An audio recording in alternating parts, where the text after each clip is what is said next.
Dans les gares, le trafic reprend. Mais en coulisses, le bras de fer entre direction et syndicats continue.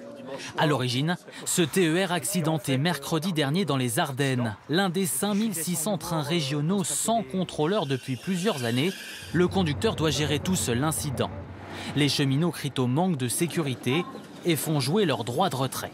Pour calmer la colère, la direction propose d'augmenter le nombre d'agents dans les trains. Nous allons renforcer encore par de nouvelles précautions de sécurité certains trains régionaux.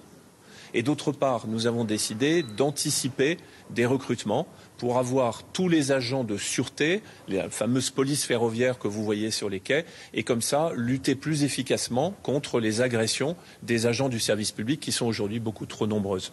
Alors, pourquoi les syndicats refusent-ils cette main tendue ?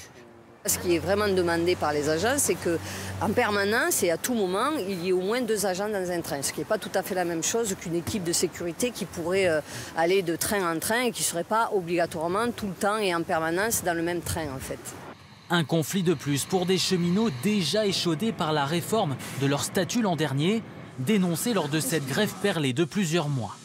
Ajoutez à cela la réforme des retraites qui arrive, censée mettre fin à leurs droits plus avantageux, et le face-à-face devient explosif. On est dans une période qui va socialement être difficile.